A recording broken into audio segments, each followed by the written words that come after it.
Good morning, everybody. This is our astrology weather forecast for January 1st, 2025. We're here. Last year flew by.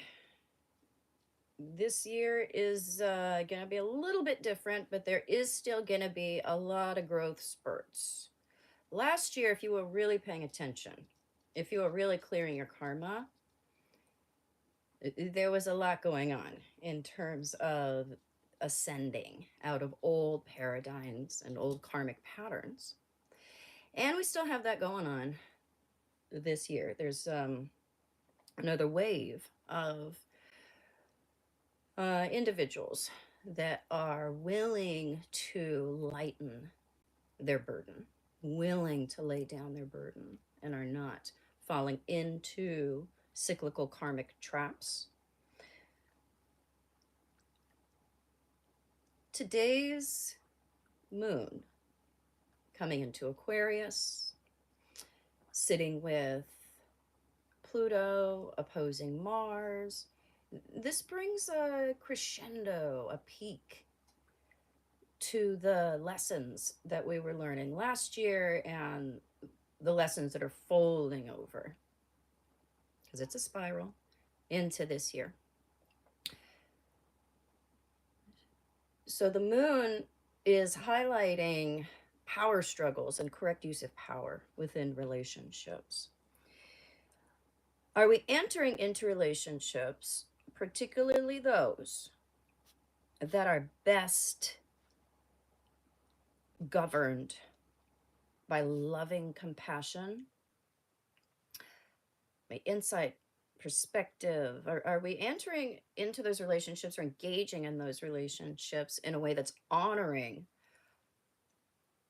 of what that relationship is? Or are we trying to use old tools? Are we using karmic methods? Are we using power? Are we using manipulation in order to get and secure what we want, and then calling that love? So we're really looking at correct use of power. And if you think that sexuality is a tool to gain or keep power, you're probably going to lose it.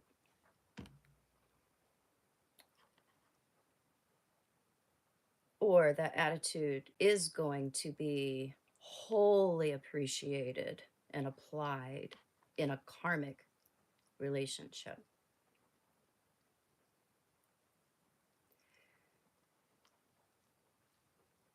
We go back and forth with Mars, Pluto. We see disempowerment outside of ourselves, and we try to extinguish that so we can get back on top.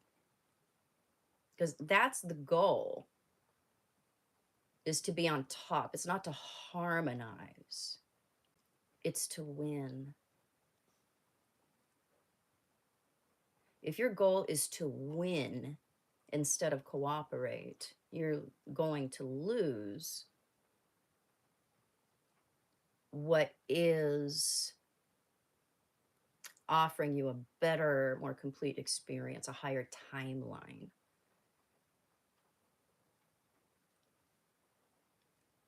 Because the only thing that determines which timeline we choose is our free will. The only thing that determines which experiences we will keep out, invite in, is our free will. How are you using your free will? Are you using it to entrap others and therefore entrap yourself? Because it seems secure at the time when we use those extremely basic, elementary, rudimentary tools. Because they're the tools of the old world.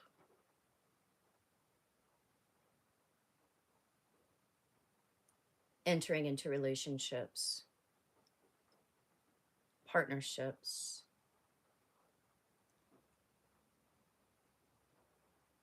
because it is materialistically enriching or physically enriching.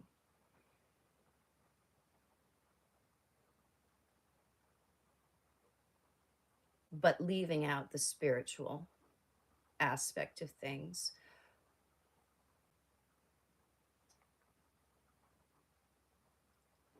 So we have a wave of conscious individuals that are inviting conscious connections.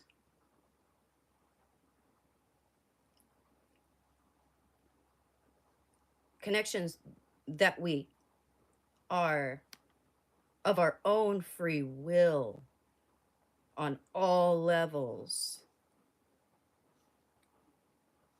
consenting to.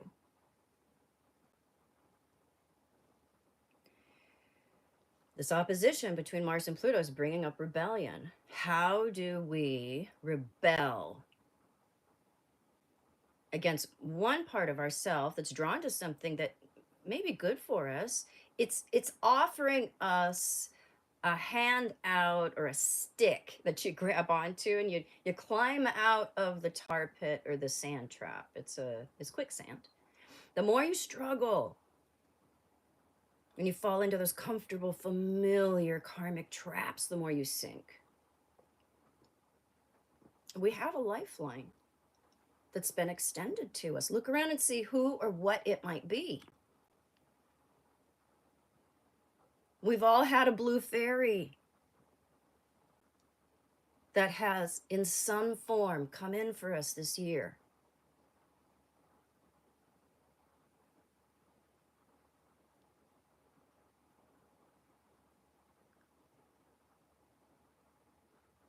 So this is the tipping point. With the new moon in Capricorn, and then this extremely important opposition, which we will get again in the spring. When Mars moves forward, we will hear the answer. Did we choose our animal side? Or did we choose our divine side? Because they can balance. We can have our humanity. We can embrace our humanity, our sexuality, our libido, our creativity, that sacral chakra. We can embrace it, and we can have what's divine. It's not an either or. We're not supposed to give up our humanity so that we can embrace our divinity. It's all the same thing. So frustration, anger, our animal side peaks when we have this opposition here between Mars and Pluto, and we get to choose. Yeah, am I going to satisfy the more immediate side of my personality? Or am I going to choose something that may be unfamiliar? I may not be prepared for it, but I know it's best. It's not easy, but I know it's best.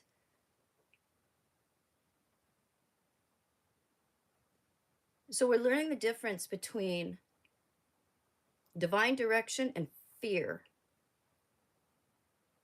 A lot of times we can mistake fear for intuition or direction. But if it's a fear interpretation, it can't be true.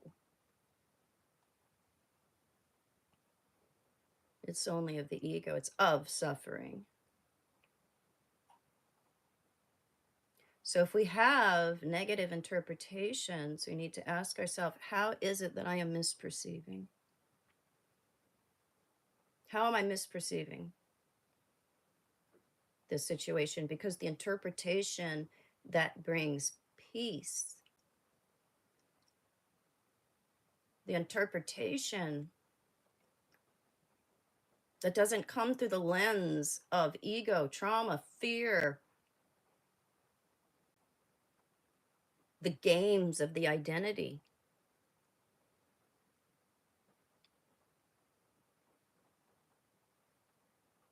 Take yourself out of it. Look at it or them or whatever it is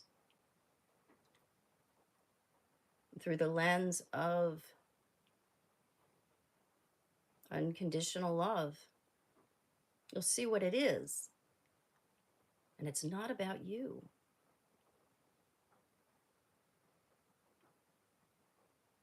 So we're letting go of our reactivity. Those who are choosing to alchemize. Some will not. It's too hard, or it's not their time. They get to choose. Everybody gets to choose.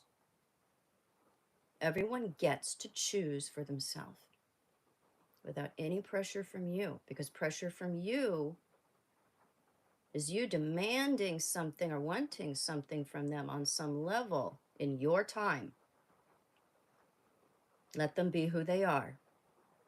Some people will resist that because they're not used to it. They're used to being controlled. They're used to having external sources put all these demands on them. And when you give them space, when you give them freedom, when you let them go, they will fight that. They will try to get you to engage again. No, it's the struggle. I only know how to exist within the struggle. And this is what we need to see is who is still willfully trapped in the tar pit, who is trying to struggle with you, and who has surrendered. If you are one who has surrendered, you cannot vibrate on the same plane with someone that's still caught in the struggle. It's not an alchemical match. It's not a frequential match.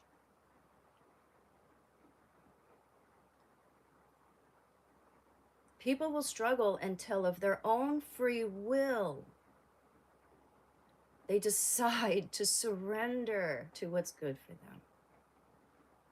And that means they have to come out of their interpretations of others in the world. They have to come out of their trauma. They have to come out of their burden. They have to come out of their bonds.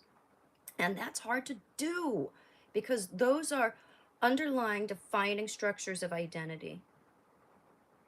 And if you're giving up your burden, that means you are giving up your resentment and you're choosing to control yourself instead of blame others for not controlling you. And then when they do control you, blaming them for that too. The game is designed so you cannot win. The plutonic game is designed so you cannot win. You're damned if you do, and you're damned if you don't. Take yourself out of the game. Because alchemized individuals do not play games. They recognize them for what they are, they bless the game player, and they send them on their way to figure out their own shit in their own time and their own timing. Capricorn new moon is about recognizing, adhering to your own standards, and not trying to force that on anybody else. No force. No force. It's disrespectful. It's dishonoring. It's insecure. It's embarrassing. It's infantile. Force is infantile. This opposition between Mars and Pluto is showing us, are you going to get down into the sandbox and try to force things? Are you going to try to shoehorn it? Or are you going to let it be what it is and see how it develops on its own and approach it with appreciation, unconditional love?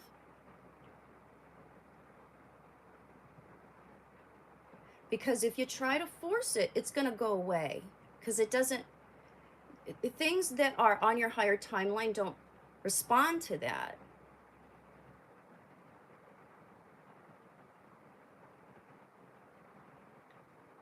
Things that are good for you don't respond to plutonic force.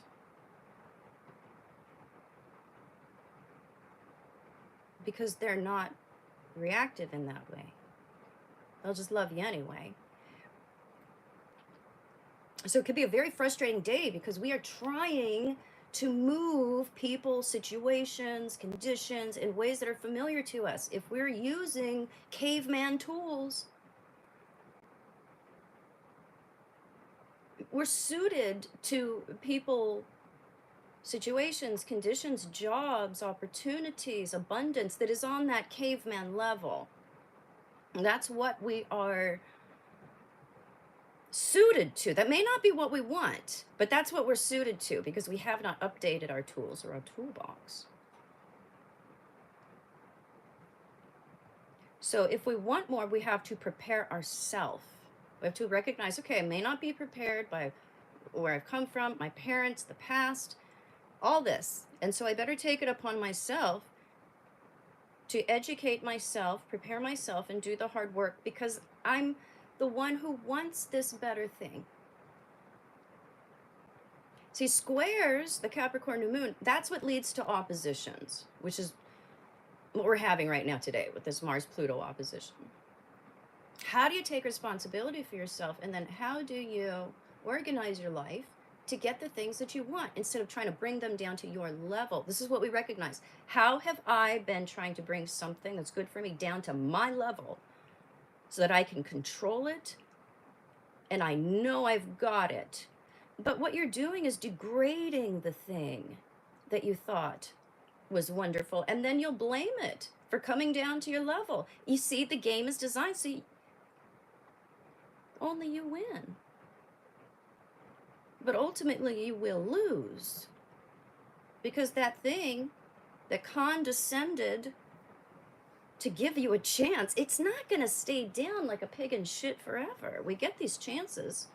The divine gives us a hand up. We get opportunities, but if we try to pull it down into our tar pit, it just takes its hand away.